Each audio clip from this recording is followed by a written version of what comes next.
हरे कृष्णा कृष्ण कृष्णा हरे हरे, हरे राम राम राम हरे हरे।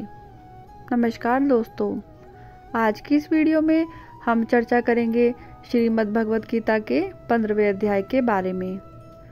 श्रीमद् भगवत गीता के प्रथम 14 अध्याय मैंने अपने चैनल पर अपलोड कर दिए हैं। डिस्क्रिप्शन बॉक्स में दिए गए लिंक पर जाकर आप उन सभी अध्यायों का श्रवण कर सकते हैं। तो आइए 15वें अध्याय का श्रवण करते हैं।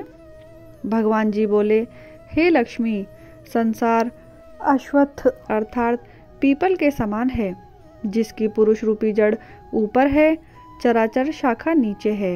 वेद इसके पत्ते हैं, जो यह जानता है वही वेद का ज्ञाता है। इसकी शाखा ऊपर नीचे फैली हुई है। सत्य, रज, तम और गुण इसकी रसवाहिनी नसें हैं, जिसमें इसका पालन होता है। शब्द रूप इसकी डालियां हैं। वह पीछे कर्म रूप में प्रकट होने वाली इसकी जड़ें नीचे मनुष्य लोक में और भी नीचे तक चली गई हैं। पर अश्वत्थ का यह रूप, इसका आदि, अंत और आकार संसारी प्राणी के ध्यान में नहीं आता, तथापि इसकी जड़ गहरी है। ऐसे इस पीपल का वैराग्य रूप दृढ़ शास्त्र से काटकर वह स्थान ढूंढना चाहिए जहाँ से फिर लौटना नहीं पड़ता, और साथ ही यह विचारना चाहिए कि जिसमें यह पुरातन प्रवृत्ति उत्पन्न हुई है, मैं उसी आदि पुरुष की शरण में हूँ। अहंकार और मोह रहित, संग दोष को जीतने वाले, आत्मज्ञान से निरत, सब कामनाओं से दूर, सुख दुख नामक द्वंद्व पदार्थों से मुक्त, ऐसे ज्ञानी पुरुष शाश्वत पद को पाते हैं, जिसे सूर्य, चंद्र या अग्नि नहीं प्रकाशित करते। वहाँ मेरा परम धाम है, वहाँ जाकर लौटना नहीं होता। मेरा सनातन अंश इस जीव लोक में जीव का रूप धरकर प्रकृति में स्थिर पांचों इंद्रियों और छठे मन को उससे छुड़ाता है।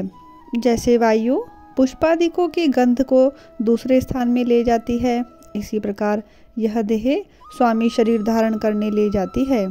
इसी प्रकार यह देह स्वामी शरीर धारण करने के बाद जब उसका परित्याग करती है, तब इंद्रियों और मन को साथ ले जाती है। कान, आँख, चर्म, जीभ, नाक और मन का आश्रय लेकर वह विषयों का भोग करता है।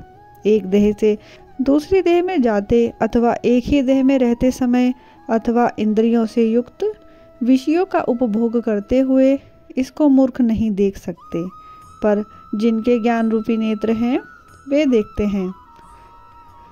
यत्न करने से योगी जन इसे देखते हैं, परंतु अज्ञानी यत्न करने से भी इसे नहीं देख पाते। जो तेज सूर्य, चंद्रमा और अग्नि में वर्तमान है और जगत को प्रकाशित करता है, उसे मेरा ही तेज जानो। मैं पृथ्वी में प्रवेश कर अपने तेज से समस्त भूतों को धारण करता हूँ, और इससे भरा हुआ चंद्रमा बनकर मैं ही सब औषधियों का पोषण करता हूँ। मैं जठरांगनी होकर सब प्राणियों की देह में प्रविष्ट और प्राणवायु से संयुक्त होकर चारों प्रकार भक्ष्य, भोज्य, चौष्य, लेहा से भोजन किए हुए प्राणियों के अन्न को पचाता हूँ। संसार में क्षर और अक्षर दो पुरुष हैं। जितने नाशवान प्राणी हैं वे क्षर कहलाते हैं और स्थिर चैतन्य को अक्षर कहते हैं। मैं अक्षर और अक्षर से उत्कृष्ट हूँ। इसी कारण से लोक और वेद में जो पुरुषोत्तम के रूप में जानता है, वह सब कुछ जानता है और सर्वतोभावेन मेरा ही स्मरण करता है। बोलिए श्री कृष्ण भगवान की जय। आइए अब जानते हैं 15वें अध्याय के महात्म्य के बारे में। श्री नारायण जी बोले, हे लक्ष्मी, उत्तर प्रदेश में एक नरसिंह नाम का राजा था। राजा को मंत्री पर बड़ा भरोसा था। मंत्री के मन में कपट था।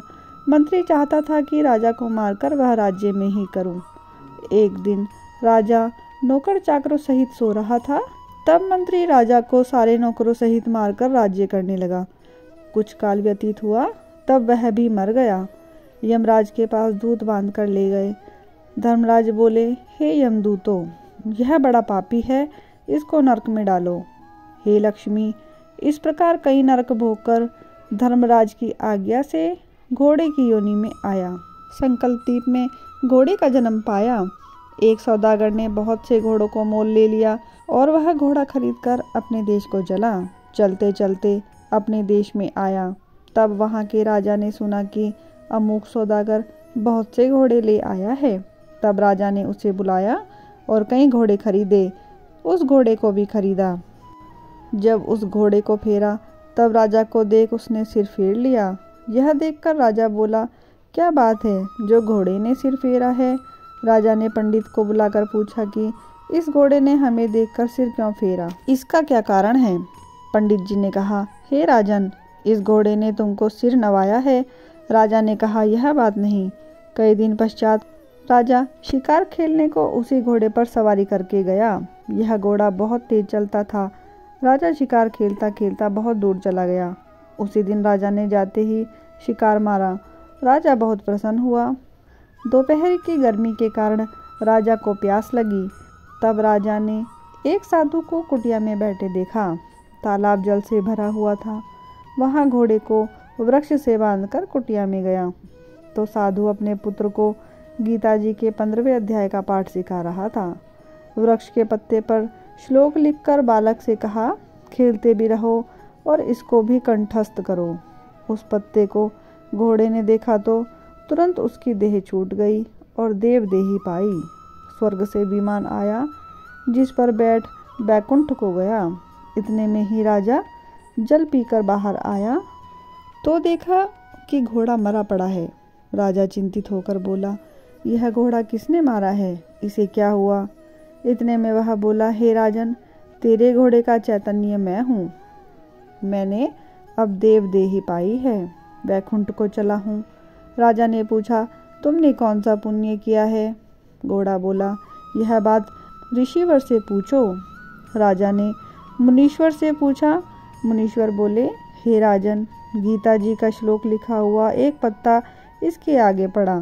घोड़ा ने यह अक्षर देखे हैं, इसी कारण घोड़े की गति हुई। श्री नारायण जी बोले, हे लक्ष्मी, यह गीता के 15वें अध्याय का महात्म्य मैंने तुमको सुनाया है। बोलिए श्री लक्ष्मी नारायण भगवान की जय। आशा करती हूँ कि मेरी यह वीडियो आपको पसंद आई होगी। अगर आपको मेरी यह वीडियो पसंद आई है तो आप इसको लाइक करें, शेयर करें और मेरे चैनल को सब्सक्राइब करना ना भूलें। धन्यवाद।